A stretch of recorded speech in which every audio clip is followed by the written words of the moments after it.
Guys market में इस एक सिंपल से सेटअप के बनने के बाद पुट का प्राइस 30 रुपए से सीधा 200 प्लस जाता हुआ नजर आया फिन निफ्टी की एक्सपायरी पे, जहां पे पुट बायर्स को 7 टाइम्स से भी ज्यादा रिटर्न्स देखने को मिले। मैंने भी पर्सनली इसी सेटअप के बेसिस पे एक छोटी सी ट्रेड प्लान करी थी जिसमें 100% से ज्यादा रिटर्न्स देखने को मिले। डिप्लॉयड कैपिटल कहीं ना कहीं डबल से ज्यादा होती हुई नजर आई। आज की इस वीडियो में हम इस ट्रेड के बारे में और इस ट्रेडिंग सेटअप के बारे में तो डिस्कस करेंगे ही, साथ ही में कुछ और ट्रेडिंग सेटअप्स को भी हम डिस्कस करने वाले हैं। ये कुछ ऐसे सेटअप्स होने वाले हैं जिन्हें मैं पर्सनली भी यूज करता हूं, करंट मार्केट सिनेरियो में काफी अच्छी तरह से वर्क करते हुए नजर आते हैं, जिनकी एक्यूरेसी भी काफी बेहतरीन है और रिस्क टू रिवॉर्ड भी हमें काफी अच्छा देखने को मिलता है। ओवरऑल इस वीडियो में सबसे पहले हम 5 से 6 ट्रेडिंग सेटअप्स को डिस्कस करेंगे जिनका मेन फोकस स्कैल्पिंग के ऊपर रहने वाला है। फिर उसके बाद मैं अपनी पर्सनल स्कैल्पिंग की स्टाइल भी आपके साथ शेयर करूंगा कि मैं पर्सनली किस तरह से स्कैल्पिंग प्रेफर करता हूं करना। फिर towards the end of the video हम कुछ प्रो टिप्स के बारे में, कुछ पॉइंटर्स के बारे में डिस्कशन करेंगे जिससे कि आपको इन सेटअप्स का मैक्सिमम बेनिफिट मिल पाए। वैसे तो ये वीडियो इतना इंटरेस्टिंग और पावर पैक होने वाला है कि एक भी मिनट के लिए आपको स्किप करने का मन नहीं करेगा, पर फिर भी कोई जल्दबाजी में वीडियो को स्किप करते हुए देखता है तो मैं आपको बताना चाहूंगा, यहां पे कोई शॉर्टकट मैं आपके साथ डिस्कस नहीं कर रहा जिसको आप क्विकली ग्रैब कर लेंगे। प्योरली अपना एक्सपीरियंस मैं आपके साथ शेयर कर रहा हूं, जिसको आप अगर ध्यान से सुनते हैं सारी बातों को तभी वो आप तक पहुंच पाएगा। कुछ भी पॉइंट अगर आप मिस करते हैं तो हो सकता है आगे चल के आपको प्रॉब्लम फेस करने को मिले, इसलिए एक एक बात को ध्यान से सुनते हुए चलें। सबसे पहले तो इन ट्रेडिंग सेटअप्स को यूज करने के लिए आपको यह पता होना चाहिए कि स्कैल्पिंग होती क्या है और क्या राइट माइंडसेट होता है एक स्कैल्पर का। डोंट वरी अगर आपको दोनों में से कुछ भी नहीं पता है तो ऑलरेडी एक वीडियो आपके साथ शेयर कर दी गई है जिससे आप कंप्लीट स्कैल्पिंग के बारे में नॉलेज ले सकते हैं। उसी वीडियो में मैंने आपसे ये प्रॉमिस किया था कि अगली वीडियो हम ट्रेडिंग सेटअप्स के ऊपर डिस्कस करेंगे कि कैसे हम स्कैल्पिंग प्लान कर सकते हैं। ऑल्दो वैसे तो हमारी ये डील हुई थी कि अगर आप उस वीडियो पे प्यार दिखाते हैं, 5000 के ऊपर लाइक्स आ जाते हैं, तब मैं आपके साथ ये वीडियो शेयर करूंगा। पर काफी लोगों का डेडिकेशन देखते हुए, आप लोगों के कमेंट्स देखते हुए 1000 से भी ऊपर उस वीडियो में कमेंट्स आए कि आप लोगों को सेटअप के ऊपर वीडियो चाहिए, तो मैं ये वीडियो आपके साथ पहले ही शेयर कर रहा हूं। होपफुली अब आप इस वीडियो में ज्यादा से ज्यादा अपना प्यार और सपोर्ट शो करेंगे जिससे कि मुझे भी एक मोटिवेशन मिल सके, एंड आपकी कोई क्वेरीज रहती हैं, कोई आपके वैल्यूएबल फीडबैक्स रहते हैं तो वो भी आप कमेंट करके बता सकते हैं। चलिए सीधा वीडियो को शुरू करते हैं। स्कैल्पिंग के लिए सबसे पहला सेटअप जो मुझे अच्छा लगता है, इसका नाम है रिवर्सल सेटअप, जहां पे 3 वेरिएशंस मुझे देखने को मिलते हैं रिवर्सल के। उनको मैंने नाम दे रखा है reversal trap setup, reversal pause setup और तीसरा रहता है कंटिन्यू मोमेंटम रिवर्सल। सबसे पहला वाला जो वेरिएशन रहता है रिवर्सल ट्रैप सेटअप का, इसमें एक आपको बड़ी सी कैंडल बनती हुई नजर आएगी। उसके हायर साइड पे ही मार्केट थोड़ी देर अपने आप को होल्ड करता रहेगा, यहां पे छोटी छोटी कैंडल्स बनाता रहेगा इसके हायर साइड पे, फिर वापस से एक बड़ी कैंडल आपको देखने को मिलेगी। तो ये जो सेकंड वाली बड़ी कैंडल बनी है, जैसे ही मार्केट इसका लो ब्रेकडाउन करे 2 से 3 कैंडल में, अगली 2 से 3 कैंडल में जैसे ही मार्केट यहां पे आके इसका लो ब्रेकडाउन करे, फॉर एग्जांपल यहां से नीचे निकलना चालू करा मार्केट, इसका लो ब्रेकडाउन करते ही यहां पे हमारी एंट्री होगी, इसके ऊपर हमारा स्टॉप लॉस रहेगा और यहां से हम डाउन साइड की ट्रेड एंजॉय कर सकते हैं। इसके बाद जो नेक्स्ट वाला वेरिएशन होता है रिवर्सल पॉज सेटअप, इसमें क्या होता है, एक बड़ी सी कैंडल बनेगी सेम जैसे पहले बनी, उसके बाद मार्केट इसके हाई को क्रॉस करे बिना एक छोटी सी रेड कैंडल बनाएगा इसके हायर पार्ट पे, जहां पे जैसे ही ये सेकंड वाली कैंडल का मार्केट अगली थर्ड कैंडल में लो को ब्रेकडाउन करता है, यहां पे इसका लो ब्रेकडाउन होता है, इसके नीचे आते हैं, यहां पे एग्जैक्टली हमारी एंट्री होती है और इसके ऊपर हमारा स्टॉप लॉस रहता है। इसको मैं कहता हूं पर्सनली रिवर्सल पॉज सेटअप, कभी कभी रिवर्सल होल्ड सेटअप भी मैं इसको कह देता हूं, क्योंकि एक मोमेंटम करने के बाद मार्केट ने अपने आप को होल्ड किया, फिर वापस से वो नीचे निकलना चालू करा, काफी छोटे से स्टॉप लॉस में हमें बहुत अच्छी रिवर्सल ट्रेड मिल जाती है डाउन साइड की। यहाँ पे शॉर्ट साइड पे हम फोकस रखते हुए चल सकते हैं। इसके बाद जो नेक्स्ट सेटअप रहता है कंटिन्यू मोमेंटम रिवर्सल का, इसमें ऐसा रहता है कि कंटिन्यूअस अगर एक कलर की कैंडल बनती हुई जा रही है, चार कैंडल बनने के बाद हमें वेट करना है कि क्या 5वीं कलर की कैंडल भी सेम बनती है। अगर सेम बनती है तो हमें वहां पे कुछ भी नहीं करना, पर फॉर एग्जांपल 4th कैंडल के बाद कभी भी यहाँ पे अपोजिट कलर की कैंडल बनती है, जैसे एक रेड कैंडल बन जाती है, तो जैसे ही मार्केट इसका लो ब्रेकडाउन करे यहाँ पे हमारी एंट्री रहेगी, इसके ऊपर हमारा स्टॉप लॉस रहेगा और यहाँ पे हम एक रिवर्सल कैच कर सकते हैं एज अ स्कैल्पिंग पर्सपेक्टिव से। वहीं पे फॉर एग्जांपल जैसे मैंने आपसे कहा कि यहाँ पे 5वीं कैंडल भी अगर सेम कलर की बन जाती, कोई बात नहीं, हम वेट करेंगे। 30 कैंडल भी सेम कलर की बन जाती, हम वेट करेंगे। तो यानी कुल मिला के 4th कैंडल के बाद जैसे ही कोई अगेंस्ट कलर की कैंडल आती है, वहां पे उसका जैसे ही लो ब्रेकडाउन करता है मार्केट, हमारा स्टॉप लॉस वहां पे प्लेस होगा हायर साइड पे और वहां पे हम रिवर्सल कैच करेंगे। पहले के 2 वेरिएशंस जो हमने डिस्कस करे, रिवर्सल ट्रैप सेटअप और रिवर्सल होल्ड या पॉज सेटअप, उसको हम डिस्कस करेंगे 1 मिनट टाइम फ्रेम पे। बैंक निफ्टी का चार्ट मैंने ओपन कर रखा है, एकदम रीसेंट चार्ट है, 6 अगस्त का यहाँ पे आज का दिन है। सबसे पहले जैसा आप देखेंगे एक बड़ी सी कैंडल हमें चाहिए ग्रीन कलर की, यहां पे बनती हुई नजर आई, उसके हायर पार्ट पे ही मार्केट थोड़ी देर कंसोलिडेट करता रहे, छोटी छोटी कैंडल्स बनाता रहे, फिर वापस से एक बड़ा मोमेंटम अपसाइड पे करे और जैसे ही ये जो सेकंड मोमेंटम किया है, इसका लो मार्केट ब्रेकडाउन करता है, यहां पे हमारी एंट्री रहेगी, इसके ऊपर हमारा स्टॉप लॉस प्लेस होगा और हमें डाउन साइड की ट्रेड कैप्चर करनी है। ये होता है पहला वाला सेटअप। इसके बाद जो दूसरा हमने सेटअप डिस्कस करा, रिवर्सल होल्ड या रिवर्सल पॉज जिसको हम कह सकते हैं, ये ऐसा रहता है कि एक बड़ी सी कैंडल आपको देखने को मिलेगी इस तरह से, ग्रीन कैंडल, उसके हायर पार्ट पे ही मार्केट छोटी सी रेड कैंडल यहां पे बनाएगा, जैसे यहां पे बनाई। जैसे ही मार्केट इसका लो ब्रेकडाउन करता है, यहां पे हमारी एंट्री रहेगी, इसके ऊपर हमारा स्टॉप लॉस रहेगा और यहां से भी हम शॉर्ट साइड की ट्रेड कैप्चर कर सकते हैं। ये तो हो गई आज की बात, और भी कुछ एग्जांपल्स पीछे चेकआउट कर लेते हैं। जैसा आपको देखने को मिलेगा, यहां पे वापस से आपको एक बड़ी कैंडल देखने को मिली। बड़ी कैंडल बनते ही उसके हाई क्रॉस करे बिना, ट्रैप सेटअप में बस यही डिफरेंस है कि उसमें अगर मार्केट जैसे यहाँ पे बड़ी कैंडल के बाद ऊपर भी कंसोलिडेट कर रहा है इसके आसपास हाई को क्रॉस करके, तब भी यहाँ पे ट्रैप सेटअप लगता हुआ नजर आएगा, जिस तरह से हमने डिस्कस किया। पर होल्ड सेटअप में ऐसा है, हाई को क्रॉस नहीं करना चाहिए, बिना हाई को क्रॉस करे यहाँ पे हायर पार्ट पे ही एक रेड कैंडल बनती है। जैसे ही इसका लो मार्केट ब्रेकडाउन करे, यहाँ पे हमारी एंट्री रहेगी, इसके ऊपर हमारा स्टॉप लॉस रहेगा और नीचे का ट्रेड हम यहाँ पे एंजॉय कर सकते हैं स्कैल्पिंग पर्सपेक्टिव से। और आगे चलते हैं, कुछ और एग्जांपल्स यहाँ पे देख लेते हैं बाकी सेटअप्स के। इसके बाद जैसा यहाँ पे आप देखेंगे, एक और बड़ी सी यहाँ पे ग्रीन कैंडल बनती हुई नजर आई, उसके हायर पार्ट पे ही मार्केट कंसोलिडेट कर रहा है। तो कंसोलिडेट कर रहा है, वापस से ब्रेकआउट करा, तो यहाँ पे हमारा क्या लगता हुआ नजर आया, ट्रैप सेटअप। फिर हमें बस वेट करना है कि क्या मार्केट ये बड़ी सी ग्रीन कैंडल का लो ब्रेकडाउन करता है। अगर यहीं पे लो ब्रेकडाउन कर देता तो यहाँ पे हमारी एंट्री हो जाती, इसके ऊपर हमारा स्टॉप लॉस रहता। पर मार्केट ने क्या करा, वापस से थोड़ा सा और ऊपर निकलता रहा, जहां पे थोड़ा सा और ऊपर जाके वापस से एक बार कंसोलिडेट करने लग गया। तो अभी हम कंटिन्यू चलते आ रहे हैं, हमारी एंट्री ट्रिगर नहीं हुई। यहां से एक बड़ा मोमेंटम हुआ, बड़ी कैंडल, यहां पे पॉज लिया, वापस से ऊपर ब्रेकआउट किया, यहां पे वापस से पॉज लिया। अब होता क्या, यहीं पे मार्केट इसका लो ब्रेकडाउन कर देता तो यहीं पे हमारी एंट्री हो जाती, यहां पे स्टॉप लॉस प्लेस कर लेते। पर मार्केट ने लो ब्रेकडाउन करा ही नहीं, वहां पे वापस से ऊपर होल्ड करने लगा। तो होल्ड करने लगा, उसके बाद दोबारा से यहाँ पे ग्रीन कैंडल निकली। अब हम वेट कर रहे हैं कि इस कैंडल का जैसे ही मार्केट लो ब्रेकडाउन करेगा, यहाँ पे हमारी एंट्री होगी, यहाँ पे हमारा स्टॉप लॉस रहेगा। इस तरह से पर्सनली हमें एंट्री प्लान करनी है। सो ये कौन सा सेटअप है, ये होता है रिवर्सल ट्रैप सेटअप। इसी के साथ यहाँ पे रिवर्सल होल्ड सेटअप या रिवर्सल पॉज सेटअप जिसको कहते हैं, वो भी यहाँ पे अप्लाई होता हुआ नजर आया है। यहाँ पे बड़ी सी ग्रीन कैंडल बनी, उसके हायर पार्ट पे छोटी सी रेड कैंडल हमने बनाई। जैसे ही इसका लो ब्रेकडाउन हुआ, यहाँ पे हमने एंट्री प्लान करी, पर मार्केट वापस से ऊपर चला गया, हमारा स्टॉप लॉस यहाँ पे हिट कर दिया। होल्ड सेटअप में स्टॉप लॉस हिट करने के बाद फिर जाके मार्केट ट्रैप सेटअप में यहाँ पे एंट्री दिया और काफी अच्छा टारगेट हमें देखने को मिला, जो कि आप नीचे तक चेकआउट करेंगे तो ऑलमोस्ट यहाँ पे 200-220 पॉइंट के आसपास का यहाँ पे टारगेट हमें देखने को मिला। यहां से मोमेंटम चालू हुआ, नीचे तक हम गए, 220 पॉइंट के आसपास का मोमेंटम हुआ और यहाँ पे जो हमारा स्टॉप लॉस हिट हुआ, मात्र 20 पॉइंट के आसपास का, 30 पॉइंट के आसपास का, 18 पॉइंट के आसपास का यहाँ पे स्टॉप लॉस हिट हुआ। तो यही खासियत रहती है स्कैल्पिंग सेटअप्स की। जो स्कैल्पिंग सेटअप अच्छा होता है उसमें स्टॉप लॉस हमेशा आपको छोटे से देखने को मिलेंगे और टारगेट कभी कभी बड़े मिल जाते हैं। अब साइकोलॉजी की बात करते हैं तो रिवर्सल ट्रैप सेटअप को ट्रैप क्यों कहा जाता है, क्योंकि एक बार मोमेंटम किया, यहां पे लोगों को बिठाया कि हाँ एक मोमेंटम हो चुका है, चलो तुम भी यहां पे बाय कर लो, मैं ऊपर जाने वाला हूं। उसके बाद जो लोग यहां पे डाउट में बने हुए थे कि क्या बाय करूं नहीं करूं, उनको भी यहां पे ब्रेकआउट करके वापस से दिखाया कि हाँ मैं नहीं ऊपर ही जा रहा हूं, तुम एकदम सही सोच रहे हो, बाय कर लो। तो उनको भी बिठा लिया। उसके बाद मार्केट जब रिवर्सल देता है तब हमें यहाँ पे ट्रैप देखने को मिलता है, इसलिए इसको रिवर्सल ट्रैप सेटअप कहा जाता है। वहीं पे होल्ड सेटअप में होल्ड क्यों कहा जाता है, पॉज क्यों कहा जाता है, क्योंकि एक मोमेंटम करने के बाद मार्केट हाई को क्रॉस करे बिना यहाँ पे पॉज ले रहा है, होल्ड कर रहा है, तो इस वजह से यहाँ पे इसको रिवर्सल होल्ड सेटअप कहते हैं। अब जो थर्ड वेरिएशन हमने डिस्कस किया था जिसका नाम था कंटिन्यू मोमेंटम रिवर्सल, उसको चेकआउट करने के लिए हम 5 मिनट टाइम फ्रेम पे आ चुके हैं। हमेशा इसको 5 मिनट टाइम फ्रेम पे ही प्रेफर करना है, बाकी दोनों को 1 मिनट टाइम फ्रेम पे आप कर सकते हैं as a perspective of scalping. और इसी के साथ एक इंपॉर्टेंट पॉइंट नोट कर सकते हैं, पहले के जो दो वेरिएशन हमने डिस्कस करे उनको सिर्फ और सिर्फ हमें शॉर्ट साइड के लिए प्लान करना है, यानी सेल साइड की अपॉर्चुनिटी देखने के लिए, पुट बाय वगैरह करने के लिए। वहीं पे ये जो थर्ड वेरिएशन होने वाला है, इसको हम बाय के लिए भी यूज कर सकते हैं और सेल के लिए भी यूज कर सकते हैं।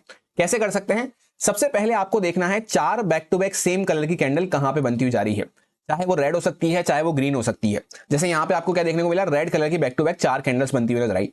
इसके बाद जैसे ही एक अपोजिट कलर की कैंडल बनी यहां पे ग्रीन कलर की, आपको इसका हाई मार्क कर लेना है। अगर ये अगली कैंडल में इसका हाई क्रॉस कर देता या एक आध कैंडल में इसका हाई क्रॉस कर देता यहां पे, तो यहां पे हमारी बाय की एंट्री होती, यहां पे हम स्टॉप लॉस प्लेस करते और छोटा सा एक स्कैल्पिंग का रिवर्सल हमें यहां पे मिल सकता था। उसी तरह से सेम यहां पे अपोजिट साइड पे भी होता है कि बैक टू बैक अगर कोई यहां पे 4 सेम कलर की कैंडल बनती हुई जा रही है, जैसे यहां पे आपको देखने को मिलेगा 1 2 3 4 सेम कलर की कैंडल बनी, एक अपोजिट कलर की कैंडल बनी। जैसे ही इसका लो ब्रेकडाउन हुआ, इसके ऊपर हम स्टॉप लॉस प्लेस करेंगे और नीचे यहाँ पे एक डाउन साइड का स्कैल्पिंग ट्रेड हम एंजॉय कर सकते हैं।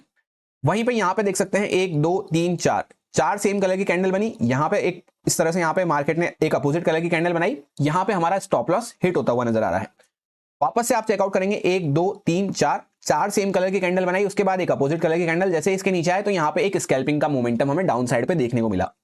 इस तरह से आप यहाँ पे प्लान कर सकते हैं। और जैसा मैंने आपसे कहा, अगर back to back same colour की कैंडल चलती हुई जा रही है, 4 के बाद 5वीं बना दी, 6ठी बना दी, 7वीं बना दी, तो हमें आराम से वेट करते हुए चलना है। मिनिमम क्राइटेरिया 4 कैंडल्स का रहेगा।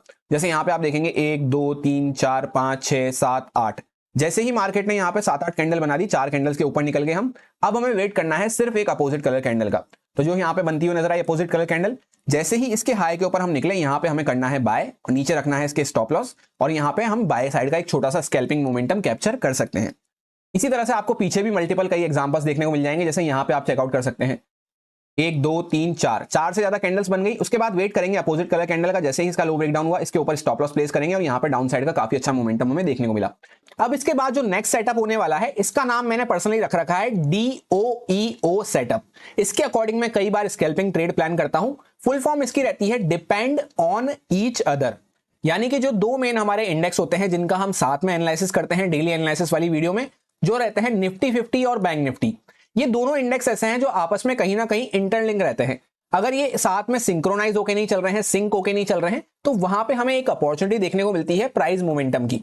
कैसे देखने को मिलती है? सबसे पहला एग्जांपल कि फॉर एग्जांपल निफ्टी 50 गिरता हुआ जा रहा है और बैंक निफ्टी बढ़ता हुआ जा रहा है, तो एक टाइम बाद ऐसा होगा, 1-2 दिन में ऐसा होगा जहां पे दोनों में से एक या तो ये ऊपर आना चालू कर देगा या फिर नीचे आना चालू कर देगा।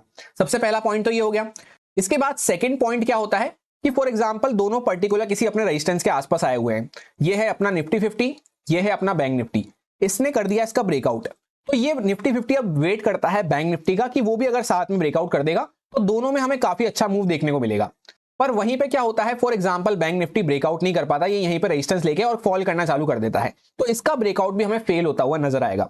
इस तरह से ये दोनों साथ में सिंक्रोनाइज होकर चलते हैं, तो वहां पे हमें एक अपॉर्चुनिटी देखने को मिलती है।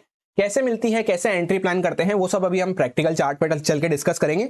अब दोनों के सिंक्रोनाइज होने के लिए तीसरा इंपॉर्टेंट पॉइंट क्या होता है कि फॉर एग्जांपल एक हमारा निफ्टी 50 तो आया हुआ है एक साइकोलॉजिकल लेवल के आसपास, जहां पे 24,500 मान लेते हैं, कोई भी साइकोलॉजिकल लेवल है एक। दूसरा बैंक निफ्टी जो है अपना आया हुआ है 49,500 साइकोलॉजिकल लेवल के आसपास। इसने क्या करा है, इसके लेवल के आसपास यहाँ पे रेजिस्टेंस लेके ये गिरना चालू कर दिया है और इसने वहीं पर ब्रेकआउट कर दिया है। तो ये वेट करता है बैंक निफ्टी की क्या निफ्टी 50 भी इसका ब्रेकआउट कर देता है। अगर ये ब्रेकआउट कर देता है तो दोनों काफी अच्छा मोमेंटम कर पाते हैं। और वहीं पे अगर सपोज करते हैं ये ब्रेकआउट नहीं कर पाता, किसी कारण से ये यहीं पर रेजिस्टेंस लेके गिरना चालू कर देता है, तो ये जो ब्रेकआउट जैसे ही फेल होगा यहाँ पे, तो तेजी से हमें एक डाउन साइड का मोमेंटम इसमें भी देखने को मिलेगा सेल साइड पे। इस तरह से दोनों एक दूसरे को अपनी तरफ खींचते हैं। इसी चीज को सिंक्रोनाइज होना कहते हैं हम। अगर एक साइड सिंक्रोनाइज होकर चल रहे हैं तो वहां पे कोई दिक्कत नहीं होती है। अब चौथा पॉइंट सिंक्रोनाइज होने में क्या होता है कि निफ्टी 50 इस साइड पे है, बैंक निफ्टी इस साइड पे है, कोई हमारी कल की क्लोजिंग प्राइस है, निफ्टी 50 गैप अप खुला, ये भी यहाँ पे क्लोजिंग प्राइस है, बैंक निफ्टी भी गैप अप खुला। इसने क्या करा, गिरते गिरते यहाँ पे क्लोजिंग प्राइस का ब्रेकडाउन कर दिया और ये यहीं तक आया है, क्लोजिंग प्राइस के आसपास सपोर्ट ले रहा है, अभी हल्का फुल्का रुका हुआ है। तो ये निफ्टी 50 अब वेट कर रहा है कि क्या बैंक निफ्टी भी यहां से ब्रेकडाउन कर देता है क्लोजिंग प्राइस का, तब तो दोनों साथ में और अच्छे से गिर पाएंगे। पर वहीं पे क्या होता है, for example bank Nifty breakdown नहीं कर पाता, यहीं पे क्लोजिंग प्राइस के आसपास सपोर्ट लेता रह जाता है, तो फिर इसका भी ब्रेकडाउन क्या होता है, ये फेलियर में कन्वर्ट हो जाता है और वापस से ऊपर आने के चांसेस इसके बन जाते हैं। तो हमें यहाँ पे क्या मिल रहा है, ये जब सपोर्ट ले रहा है तो ये भी यहाँ से ऊपर निकलना चालू करेगा और ये जैसे ही वापस से अपना अंदर आएगा, तो ये ब्रेकआउट फेलियर ब्रेकडाउन फेलियर एक तरह से हम यहाँ पे उस तरह से इसको ट्रीट कर सकते हैं, जहां पे एक स्कैल्पिंग की अपॉर्चुनिटी हमारे सामने बनती है। काफी सारी कंडीशंस है वैसे, फिर भी जितने एग्जांपल अभी मेरे को दिख जाएंगे वो मैं आपके साथ शेयर कर दूंगा। कोई पर्टिकुलर एग्जांपल मैंने ढूंढ के नहीं रख रखे हैं, ऐसे ही मैं आपके सामने रैंडमली पिक करके बता रहा हूं। बाकी कोई एग्जांपल अगर रह जाते हैं तो डेली एनालिसिस वाले चैनल को आप ज्वाइन कर सकते हैं। वहां पे डे टू डे बेसिस पे जब मेरे को एनालिसिस में ये एग्जांपल दिखेंगे तब मैं आपके साथ वहां पे डिस्कस करता रहूंगा, या फिर अगर मैं खुद कभी ट्रेड करूंगा तो आपके साथ वहां पे शेयर कर दूंगा। अब सबसे पहले जैसा ये आज का ही चार्ट है, इस साइड पे निफ्टी 50 है, इस साइड पे बैंक निफ्टी है, तो यहाँ पे आपको क्या देखने को मिलेगा, एक पर्टिकुलर यहाँ पे रेजिस्टेंस बना हुआ था एक दिन पहले का, उसके लेवल के आसपास निफ्टी 50 गया और उसका ब्रेकआउट कर दिया। वहीं पे बैंक निफ्टी का जो रेजिस्टेंस बना हुआ था ये उसके ऊपर क्रॉस नहीं कर पाया, तो वहां पे आपको क्या देखने को मिला, इसका ब्रेकआउट भी फेल हो गया और ये नीचे आता हुआ नजर आया और ये कहीं ना कहीं रेजिस्टेंस लेके यहीं से फॉल करना चालू कर दिया। तो इससे हमें ट्रेड प्लान कैसे करना है समझाने के लिए मैंने आपको अभी 5 मिनट टाइम फ्रेम खोल रखा है, पर ट्रेड जब भी हमें प्लान करनी है 1 मिनट टाइम फ्रेम पे करनी है। 1 मिनट टाइम फ्रेम अभी ओपन करूंगा तो स्क्रीन काफी छोटी हो जाएगी, उसमें आपको क्लियरली विजिबल नहीं होगा। तो समझाने के लिए बस मैं आपको बता रहा हूं कि यहाँ पे जैसे ये ब्रेकआउट हो गया, ये ब्रेकआउट नहीं कर पाया, तो ये अपनी तरफ खींचेगा, बैंक निफ्टी 50 को अपनी तरफ खींचेगा, तो ये भी यहाँ पे सेलिंग में आना चालू कर देगा। क्योंकि अगर ब्रेकआउट करना होता तो ये भी इसके ऊपर निकल जाता, तब तो हम यहाँ पे ऊपर की साइड का मोमेंटम देख लेते बाइंग साइड पे, पर नहीं कर पाया। तो यहाँ से आपको देख सकते हैं काफी अच्छी सेलिंग का मोमेंटम देखने को मिला। इस टाइप के जब भी हमें सेटअप दिखते हैं काफी अच्छा रिस्क रिवॉर्ड हमें मिलता है, क्योंकि ब्रेकआउट फेलियर वगैरह जब भी होते हैं बहुत छोटे से स्टॉप लॉस में हमारा काम हो जाता है। जैसे यहाँ पे हमने देखा कि यार ये ब्रेकआउट फेल होता हुआ नजर आ रहा है, फटाफट से हमने यहाँ पे एंट्री करी, वापस से जैसे लेवल के नीचे आया, छोटा सा हमारा स्टॉप लॉस था 20-30 पॉइंट का, ऑलमोस्ट यहाँ पे 50 पॉइंट का मैक्सिमम साइड पे स्टॉप लॉस होगा, और काफी अच्छा, कितना अच्छा रिस्क रिवॉर्ड हमें यहाँ पे देखने को मिला। तो इस तरह से हम प्लान करते हुए चल सकते हैं जिस वाले इंडेक्स में ब्रेकआउट फेल हो रहा है उसमें। अब जैसा कि DOEO ये जो सेटअप है हमारा, इसका नेक्स्ट वेरिएशन अगर हम चेकआउट करते हैं तो ये 31 जुलाई का यहाँ पे चार्ट है निफ्टी 50 का, और ये सेम 31 जुलाई का चार्ट है बैंक निफ्टी का। इसमें आपको क्या देखने को मिलेगा कि दोनों गैप अप खुलते हुए नजर आए, ये भी गैप अप खुला, ये भी गैप अप खुला, पर यहाँ पे क्या हुआ, ये क्लोजिंग प्राइस के आसपास सपोर्ट ले रहा था, ये क्लोजिंग प्राइस के कहीं ना कहीं ऊपर ही बना हुआ था, लास्ट डे की जो हमारी क्लोजिंग प्राइस थी ये उसके ऊपर ही बना हुआ था। इसने फाइनली इसका ब्रेकडाउन कर दिया, तो ये बार बार नीचे आके यहाँ पे कोशिश कर रहा था कि निफ्टी 50 को भी अपने साथ कर ले, पर ये कहीं ना कहीं ऊपर के साइड पे ही चलता जा रहा था। तो जैसा आप देखेंगे ये क्लोजिंग प्राइस का सपोर्ट लेके खड़ा रहा और इसने क्लोजिंग प्राइस का ब्रेकडाउन कर दिया। तो ये जब यहाँ पे इसका इंतजार करता रहा पर ये इसके साथ नहीं हुआ, तो इसको अल्टीमेटली इसके साथ घूमना पड़ा, और उसके बाद आप देख सकते हैं इसमें भी हमें पॉजिटिव मोमेंटम देखने को मिला। तो इस हिसाब से भी कई बार हमें ब्रेकआउट ब्रेकडाउन फेलियर देखने को मिल जाते हैं। जैसे यहाँ पे सपोर्ट बना हुआ था, ब्रेकडाउन करा, पर ये इसके ऊपर ही बना हुआ था, इसने क्लोजिंग प्राइस को ब्रेकडाउन नहीं करा, तो यहाँ से हमें एक अपसाइड का मोमेंटम देखने को मिला, क्योंकि ये कंटिन्यू अपर साइड पर जाता जा रहा था। उसके बाद नेक्स्ट डे पे अगला एग्जांपल आप चेकआउट कर सकते हैं, यहां पे इंपॉर्टेंट रेजिस्टेंस बना हुआ था, ये अपने रेजिस्टेंस को क्रॉस नहीं कर पाया और इसने अपने कहीं ना कहीं रेजिस्टेंस का ब्रेकआउट कर दिया। तो उसके बाद आपको क्या देखने को मिलेगा, थोड़े टाइम तक तो ये ऊपर गया, इसने कोशिश करी यहां पे होल्ड करने की काफी लंबे टाइम तक कि बैंक निफ्टी भी इसका सपोर्ट करने लग जाए, साथ में दोनों सिंक होकर ऊपर चलने लग जाए, पर जब एट द एंड नहीं हो पाया तो ये भी यहाँ पे नीचे निकलना चालू करा, और इसको भी नीचे यहाँ पे ये जो पूरा ब्रेकआउट किया था इसने पूरा ब्रेकआउट फेल होता हुआ नजर आया। तो इस तरह से हम DOEO सेटअप के अकॉर्डिंग प्लान कर सकते हैं। कुछ वेरिएशंस को मैंने आपको एक्सप्लेन करने की कोशिश करी, इनको आप और बैक टेस्ट कर सकते हैं पीछे के चार्ट में, कई बार आपको देखने को मिल जाएंगे। इसमें अपना स्टॉप लॉस क्या रहता है, जैसे यहाँ पे ये ब्रेकआउट फेल होता हुआ नजर आया, ब्रेकडाउन फेल होता हुआ नजर आया, तो यहाँ पे जस्ट जहां पे ब्रेकडाउन फेल हुआ है वापस से ऊपर आए हैं, वहां पे एंट्री है, और स्टॉप लॉस वही है जहां से हम टर्न करके आ रहे हैं। अब जो नेक्स्ट सेटअप होने वाला है इसको मैं काफी लंबे टाइम से यूज करता हुआ आ रहा हूं, इनफैक्ट आज भी मैंने इसको यूज किया था, फिन निफ्टी की एक्सपायरी थी आज के दिन, और काफी अच्छा मोमेंटम वहां पे देखने को मिला। इसी बारे में मैंने आपको इंट्रो में भी शेयर किया था।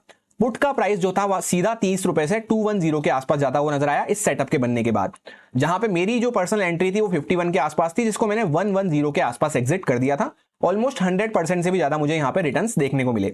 इस सेटअप का नाम है इनसाइड कैंडल सेटअप। बहुत पहले मैंने आपको इस रिगार्डिंग एक वीडियो बनाई थी जहां पे अपना पर्सपेक्टिव मैंने इनसाइड कैंडल के ऊपर आपको शेयर किया था, अपने एक्सपीरियंस आपको शेयर किए थे, और अभी भी मैं इसको काफी अच्छे से यूज में लेता हूं। और स्कैल्पिंग के अकॉर्डिंग काफी छोटा सा हमारा स्टॉप लॉस बनता है इनसाइड कैंडल में, और काफी बड़े बड़े रिस्क रिवॉर्ड हमें देखने को मिल जाते हैं। कभी कभी 1:4, 1:5, 1:8 तक भी हमें रिस्क रिवॉर्ड देखने को मिल जाता है इनसाइड कैंडल सेटअप के बाद।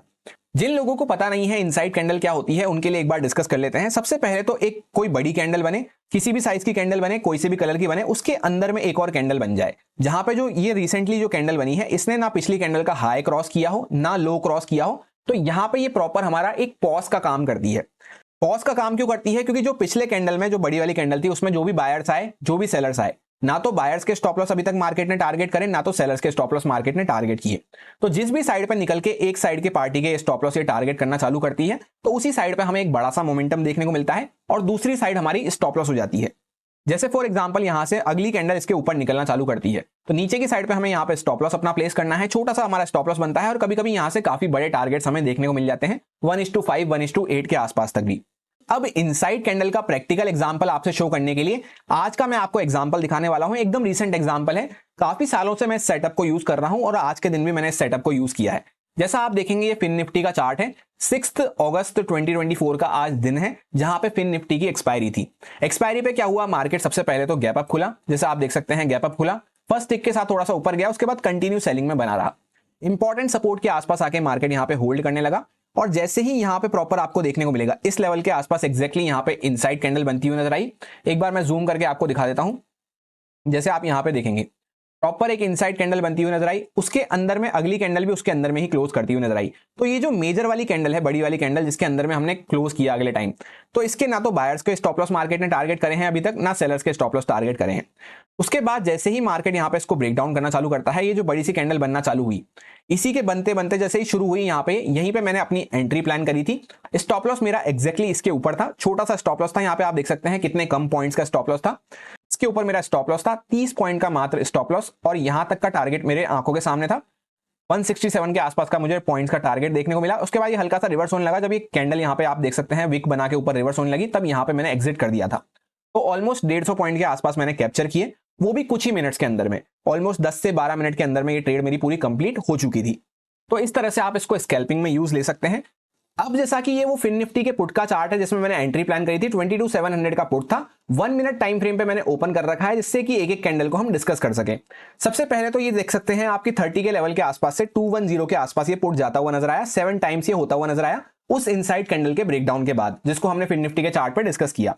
अब यहाँ पे मेरी एंट्री और एग्जिट कहां थी उसके लिए मैं आपको यहाँ पे जूम करके दिखा देता हूं। जब भी हम फायर्स में ट्रेड करते हैं तो जहां पे भी हम एंट्री करते हैं जिस कैंडल में, वहां पे ब्लू कलर से एरो हमारा शो होता है। तो इस कैंडल में मेरी एंट्री थी जो कि 51 के प्राइस के आसपास एग्जैक्टली थी, जैसा मैंने आपको अभी ऑर्डर बुक में शो करा। उसके बाद जो मेरी एग्जिट थी वो एग्जैक्टली इस कैंडल के आसपास थी जो कि 110 के आसपास यहाँ पे प्राइस चल रहा था। उसके भी ऊपर काफी ऊपर तक ये जाता हुआ नजर आया। इस बड़ी सी कैंडल के नीचे मेरा स्टॉप लॉस था, ऑलमोस्ट 16 पॉइंट के आसपास का मेरा स्टॉप लॉस था और टारगेट मैंने ऑलमोस्ट यहाँ पे बुक करा है। और जैसा कि वहां तक भी अगर हम ना रुकना चाहें तो यहां से यहां तक भी अगर हम देखते हैं तो ऑलमोस्ट ये 50 के आसपास से डबल हो चुका था, पुट 100 के आसपास जा चुका था इसी 2 कैंडल के अंदर में। यानी एंट्री करने के 3 से 4 मिनट के बाद ही यहां पे काफी अच्छा मोमेंटम मिल चुका था, ऑलमोस्ट प्राइस डबल हो चुकी थी इनसाइड कैंडल की वजह से। सो जैसा कि आपने देखा इनसाइड कैंडल का किस तरह से कमाल रहता है, आप भी चाहें तो इसको यूज में ले सकते हैं। हर टाइम फ्रेम पे ये अच्छे से काम करता हुआ नजर आता है। स्कैल्पिंग के लिए हमें प्लान करना है तो 1 मिनट, 3 मिनट या 5 मिनट टाइम फ्रेम पे हम प्लान कर सकते हैं। Otherwise daily weekly time frame पे भी अच्छे से काम करता है, पर वहां पे बड़े ट्रेंड हमें कैप्चर करने को मिलेंगे, स्टॉप लॉस वगैरह उसमें बड़े बनेंगे। और जैसा कि डिटेल में अगर आप समझना चाहते हैं इनसाइड कैंडल के बारे में एकदम बारीकी से, तो चैनल के ऊपर ऑलरेडी एक वीडियो पड़ी हुई है, काफी मंथ पहले मैंने बनाई थी। अभी वापस से कुछ टाइम बाद मैं यहाँ पे इस पे अपडेटेड वीडियो एक बनाने वाला हूं जहां पे कुछ और एक्सपीरियंस पॉइंट मैं इसमें ऐड करने वाला हूं, जो भी इतने महीनों में मैंने और एक्सपीरियंस इस पे गेन किया है। अगर आपको वो अपडेटेड वीडियो भी जल्द से जल्द चाहिए तो आप कमेंट करके बता सकते हैं, जिसमें हम इनसाइड कैंडल के ऊपर एक अपडेटेड वर्जन लाने की कोशिश करेंगे कि रिसेंट टाइम में किस तरह से इनसाइड कैंडल काम में आता हुआ नजर आता है, और भी क्या एडिशनल पॉइंट्स जो मेरे को देखने को मिले इतने महीनों में, वो सब मैं उसमें आपको शेयर करने की कोशिश करूंगा। इसी के साथ इस वीडियो का लास्ट सेटअप जो मैं बहुत ज्यादा यूज कर रहा हूं उसका नाम है PSY लेवल सेटअप। ये सेटअप भी आपको काफी ज्यादा हेल्प करेगा स्कैल्पिंग टाइप की ट्रेड लेने में, जहां पे छोटे से स्टॉप लॉस में आपका काम हो जाएगा और रिस्क रिवॉर्ड आपको काफी अच्छा देखने को मिलेगा कई कई बार। इसमें आपको फॉलो कैसे करना है, फॉर एग्जांपल सबसे पहले PSY लेवल्स क्या होते हैं, जैसे ये 49,500 का PSY लेवल है बैंक निफ्टी का मान लेते हैं। कभी भी चार्ट अगर आता है इसके आसपास डायरेक्टली सपोर्ट लेके बाउंस कर रहा है तो वहां पे हमें सेलिंग की अपॉर्चुनिटी ढूंढनी है, जहां पे हमें एक अच्छा रिस्क रिवॉर्ड मिल सकता है अगर डायरेक्टली मार्केट इसके सपोर्ट लेके ऊपर गया है तो। सिमिलरली अगर डायरेक्टली रेजिस्टेंस लेके नीचे आ रहा है तो वहां पे हमें बाइंग की अपॉर्चुनिटी ढूंढनी है, जहां पे कहीं ना कहीं मार्केट एक अच्छा ब्रेकआउट कर सकता है। दूसरी बात, अगर मार्केट कहीं दूर से चलता चलता डायरेक्टली इसको ब्रेकआउट कर दे तो वहां पे हमें फिर सेल की अपॉर्चुनिटी देखनी है, जहां पे एक अच्छा रिस्क रिवॉर्ड हमें मिल सकता है। डायरेक्टली चलता चलता ब्रेकडाउन कर दे तो वहां पे हमें बाइंग की अपॉर्चुनिटी ढूंढनी है। ये 4 वेरिएशंस को हमेशा याद रखना है। इसके अकॉर्डिंग भी हम कई सारे वहां पे ट्रेड कैप्चर कर सकते हैं अच्छे रिस्क रिवॉर्ड के साथ। अब जैसा कि प्रैक्टिकल एग्जांपल्स को देखने के लिए हम चार्ट पे आ चुके हैं, यहाँ पे सारे PSY लेवल्स मैंने आपके सामने मार्क कर लिए हैं। रीसेंट चार्ट है एकदम, इसके आगे कोई भी चार्ट अवेलेबल नहीं है। कोई भी PSY लेवल है, अगर डायरेक्टली मार्केट उसका ब्रेकआउट करता है, जैसे यहाँ से गैप अप खुला, कंटिन्यू उसी फ्लो में ब्रेकआउट कर दिया, सस्टेन नहीं कर पाया, ब्रेकडाउन हमें देखने को मिला, तो यहाँ पे हमें सेलिंग की अपॉर्चुनिटी देखनी है। दूसरा, सेम कंडीशन वापस से अप्लाई हुई, नीचे आते आते डायरेक्टली ब्रेकडाउन कर दिया तो ये सस्टेन नहीं कर पाया, यहाँ पे एक बाइंग के लिए स्कैल्पिंग अपॉर्चुनिटी हमें देखने को मिली। इसी तरह से पीछे चलते हैं तो और एग्जांपल्स आपको देखने को मिलेंगे। एक दिन पहले भी आप चेकआउट करेंगे, यहाँ पे मार्केट एक्जैक्टली इसका रेजिस्टेंस लेके गिरने की कोशिश करा, छोटी छोटी कैंडल्स बनाया कंफ्यूजिंग, पर एट द एंड हमें ब्रेकआउट होता हुआ नजर आया, जहां पे एक बाइंग की अपॉर्चुनिटी हमें देखने को मिली। उसी तरह से डायरेक्टली मार्केट ने यहां से चलते चलते इसका ब्रेकआउट कर दिया तो ये सस्टेन नहीं कर पाया, एक फेलियर हमें देखने को मिला। उसके पहले भी आप चेकआउट करेंगे, डायरेक्टली मार्केट गैप डाउन खुला, नीचे आया, एक्जैक्टली इसके लेवल के आसपास सपोर्ट लेके ऊपर जाने की कोशिश करी, सस्टेन नहीं कर पाया, एक फेलियर हमें देखने को मिला। फिर वापस से इसका एग्जैक्ट रेजिस्टेंस लेके मार्केट फॉल करना चालू करा। अब कभी कभी क्या होता है, सिर्फ एक्सेप्शन वाले केस में जहां पे हमारा स्टॉप लॉस हिट हो सकता है कि यहाँ पे मार्केट एक्जैक्टली रेजिस्टेंस लेके गिरने की कोशिश कर रहा है, हम यहाँ पे बाइंग की ट्रेड कैप्चर करने की कोशिश कर रहे हैं कि मार्केट नहीं गिर पाएगा, वापस ऊपर आ जाएगा। और उसमें क्या होगा, कभी कभी मार्केट गिरता ही चला जाएगा, पर कुछ टाइम बाद वापस से वो ऊपर आएगा और उसके स्टॉप लॉस वहां पे क्लियर करने हो जाता है। इस टाइप से हम PSY लेवल्स को समझ सकते हैं। वैसे एक मैंने डेडिकेटेड वीडियो बना के PSY लेवल्स के ऊपर आपको शेयर कर रखी है ऑलरेडी चैनल पे, जिन्होंने नहीं चेकआउट करी है कर सकते हैं। उसमें और भी कई सारे पॉइंट्स और भी माइनर PSY लेवल्स के बारे में आपको समझने को मिलेगा, तो इस तरह से आप यहाँ पे काम में ले सकते हैं। पीछे भी अगर आप चलते हैं तो बार बार आपको यही देखने को मिलेगा कि अगर मार्केट डायरेक्टली उसका कोई चलते मोमेंटम में ब्रेकआउट कर दे, जैसे यहाँ से कंटिन्यू कैंडल बनती हुई जा रही थी, बड़ी कैंडल के साथ ब्रेकआउट कर दिया, सस्टेन नहीं कर पाया, यहाँ पे हमें सेलिंग की अपॉर्चुनिटी देखनी है। बैक टू बैक रेजिस्टेंस लेके गिर रहा था, यहाँ पे भी नहीं गिर पाएगा, बाइंग की अपॉर्चुनिटी देखनी है। तो इस तरह से छोटे स्कैल्पिंग के मूव हम यहाँ पे इस तरह से कैप्चर करते हुए चल सकते हैं। वापस से देख सकते हैं एक्जैक्टली रेजिस्टेंस लेके गिरना चालू करा, यहाँ पे नहीं सस्टेन कर पाया, वापस से बाइंग की अपॉर्चुनिटी हमें देखने को मिली। तो बार बार जब भी मार्केट इनके आसपास आता है कुछ ना कुछ रिएक्शन जरूर होता है। वो रिएक्शन किस टाइप का होता है, 4 कंडीशंस हमने डिस्कस कर ली हैं, उस अकॉर्डिंग हम ट्रेड प्लान कर सकते हैं। अब कुछ important points and pro tips मैं आपके साथ शेयर करने वाला हूं, जिसके अकॉर्डिंग आपका माइंडसेट प्रिपेयर होगा। जब आप इन बातों को समझ पाएंगे तभी ये सेटअप आपके कुछ काम आएंगे, अदरवाइज इन सेटअप का कोई भी यूज आपके लिए नहीं रहने वाला है। सबसे पहले तो भले ही हमें स्कैल्पिंग भी करनी हो तो भी हमें दिन की मैक्सिमम 3 से 5 ट्रेड प्लान करनी है, इससे ज्यादा हमें ट्रेड प्लान नहीं करनी है। दूसरी बात, स्टॉप लॉस जहां पे हमारा हिट हो रहा है प्रॉपर स्टॉप लॉस फॉलो करना है। ये गलती नहीं करनी है कि मार्केट स्टॉप लॉस हिट कर रहा है तब भी हम वहां पे होप ट्रेडिंग करते हुए होल्ड कर रहे हैं, तभी ये कुछ आपके काम आएगा। अदरवाइज स्कैल्पिंग का सबसे बड़ा ड्रॉबैक ही ये होता है कि आप 4-5 दिन एक प्रॉफिट कमाएंगे और एक ही ट्रेड आपकी ऐसी आएगी, अगर आपने प्रॉपर स्टॉप लॉस फॉलो नहीं करा, 4-5 ट्रेड का या 4-5 दिन का एक साथ आपका प्रॉफिट चला जाएगा। तीसरी बात इंपॉर्टेंट क्या हो जाती है, जैसा आपने ध्यान से नोटिस करा होगा, मैंने कहीं पे भी किसी भी सेटअप में आपको टारगेट नहीं बताया है, तो मैं अपनी पर्सनल स्टाइल आपको समझा देता हूं। मेरे लिए कभी भी स्कैल्पिंग में टारगेट फिक्स नहीं होते हैं। इवन कोई भी जो प्रोफेशनल स्कैल्पर है आप उससे बात कर लेना, स्कैल्पिंग में कभी भी टारगेट फिक्स नहीं होते हैं। कभी कभी हमें 5-10 पॉइंट लेके भी निकलना होता है और कभी कभी हमें बड़े रिस्क रिवॉर्ड भी देखने को मिल जाते हैं, 1:4 1:5 तक भी, जैसे हमने अभी कई सारे एग्जांपल्स में चेकआउट करे। तो मैं पर्सनली कोशिश करता हूं मिनिमम जब मैं एंट्री करता हूं तो 1:2 रिस्क रिवॉर्ड तो फॉलो करूं ही सही, पर फिर भी अगर मेरे को मोमेंटम ब्रेक होता हुआ नजर आता है तो मैं 5-10 पॉइंट में भी वहां पे एग्जिट कर जाता हूं, जब मैं प्रॉपर स्कैल्पिंग कर रहा हूं तब।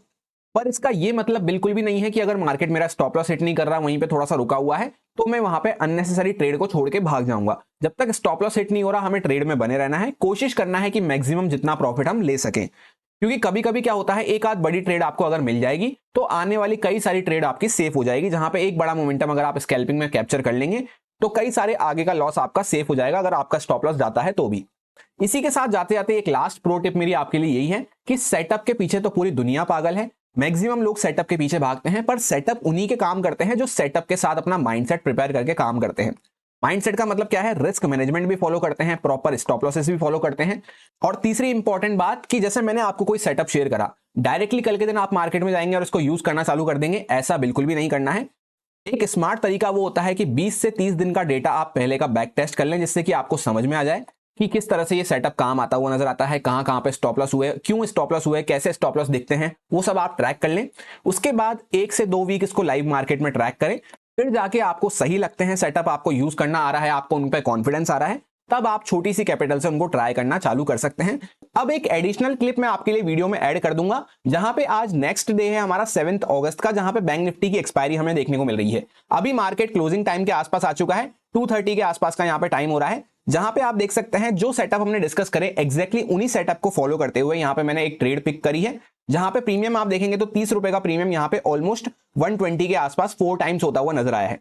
जहां पे मैंने भी पर्सनली यहाँ पे 30 के प्राइस के आसपास एग्जैक्टली 36 के आसपास एंट्री करी थी। कुछ क्वांटिटी मैंने यहाँ पे डबल होने के बाद 65 के आसपास बुक कर दी थी, और कुछ क्वांटिटी मैंने यहाँ पे एकदम टॉप के आसपास 112 के आसपास 110 के आसपास एग्जिट करी है। जस्ट अभी जो सेटअप मैंने आपसे डिस्कस करे हैं वही मैं अभी करंट सिनेरियो में काफी ज्यादा यूज करता हूं। यही चीज को दिखाने के लिए मैं एक और क्लिप यहां पे आपके सामने प्रेजेंट कर रहा हूं। सबसे पहले तो जैसे आप 5 मिनट टाइम फ्रेम पे बैंक निफ्टी का चार्ट देखेंगे, यहां पे क्या हो रहा है, प्रॉपर एक इनसाइड कैंडल बनती हुई नजर आई। जैसे ही इनसाइड कैंडल का मार्केट ने ब्रेकआउट करना चालू करा, एग्जैक्टली इस कैंडल पे मैंने यहां पे एंट्री प्लान करी थी। दूसरी बात यहां पे क्या थी, उसको समझने के लिए 1 मिनट टाइम फ्रेम चार्ट पे चलते हैं। दूसरा रीजन ये था इनसाइड कैंडल के अलावा कि 50,000 के राउंड नंबर लेवल के आसपास एग्जैक्टली हम आए हुए हैं। तो जैसा मैंने लास्ट वाला सेटअप आपसे डिस्कस किया कि अगर मार्केट यहां पे एग्जैक्टली इस लेवल के आसपास से सेलिंग में जाने की कोशिश कर रहा है तो वो नहीं जा पाता है। एक कैंडल पहले आप देखेंगे तो यहां पे टच करके सेलिंग में जाने की कोशिश करी, तो यहां पे नहीं जाता है। इस बेसिस पे भी मैंने यहां पे बाय किया था। इसके अलावा पीछे अगर हम चेकआउट करते हैं तो जो लास्ट सेटअप मैंने आपसे डिस्कस करा आज एक्सपायरी पे बैंक निफ्टी की, एक मॉर्निंग में भी मुझे यहाँ पे ट्रेड मिलती हुई नजर आई थी। जैसा आप देखेंगे एक्जैक्टली 50,000 के लेवल के आसपास से मार्केट सेलिंग में जाने की कोशिश करा, तो जैसे ही ये कैंडल यहाँ पे इसको ब्रेकआउट करने लगी, इस मोमेंटम में भी मैंने पर्सनली एक ट्रेड प्लान करी थी, जहां पे ऑलमोस्ट 140 के प्राइस के आसपास मैंने ट्रेड प्लान करी थी। ये प्रीमियम जो मुझे देखने को मिला था 120 से सीधा 230 220 के आसपास जाता हुआ नजर आया था। यानी 1 मिनट 2 मिनट के अंदर में ही ये मोमेंटम हमें देखने को मिला था उस सेटअप के बेसिस पे, स्कैल्पिंग वाला सेटअप जो लास्ट वाला हमने डिस्कस करा, जिसका नाम था PSY लेवल सेटअप। तो जैसा आप देख सकते हैं बैंक निफ्टी की एक्सपायरी पे एक ही दिन में 2 बार सेटअप अच्छे से काम आते हुए नजर आए, जो सेटअप हमने डिस्कस करे स्कैल्पिंग के लिए, और विद इन फ्यू मिनट्स आपको काफी अच्छे यहाँ पर रिटर्न्स देखने को मिले। इसीलिए मैं आपसे कह रहा हूं कि कोई भी रैंडम सेटअप मैंने आपसे डिस्कस नहीं करे हैं। अगर आप सही से इनको यूज करते हैं प्रॉपर माइंडसेट के साथ तो आपको बहुत बेनिफिट मिलने वाला है। इनकी एक्यूरेसी भी काफी अच्छी है और रिस्क रिवॉर्ड तो आप खुद आपके सामने चेकआउट कर सकते हैं। कभी कभी कितने बड़े रिस्क रिवॉर्ड भी हमें देखने को मिल जाते हैं। यहाँ पे प्रीमियम ऑलमोस्ट 4 टाइम से भी ज्यादा होता हुआ नजर आया है, क्योंकि एक्सपायरी में एकदम क्लोजिंग टाइम के आसपास हम चल रहे हैं, जिसको प्रॉपर लोग हीरो जीरो मूव कहते हैं, उस टाइप का मूव आप इसको समझ सकते हैं। सो ये जस्ट एक बोनस क्लिप थी आपके लिए जो नेक्स्ट डे मैं रिकॉर्ड कर रहा हूं, जिससे कि आपको थोड़ा सा सेटअप पे और कॉन्फिडेंस बना रहेगा। होपफुली इस वीडियो से आपको कुछ ना कुछ सीखने को जरूर मिला होगा। अच्छा लगा हो वीडियो तो लाइक और कमेंट करके अप्रिशिएट कर सकते हैं। कुछ आपका फीडबैक हो, कुछ आपकी क्वेरी हो तो वो भी आप कमेंट करके बता सकते हैं। इस वीडियो में फिलहाल इतना ही, मिलते हैं किसी नेक्स्ट वीडियो में। Thank you.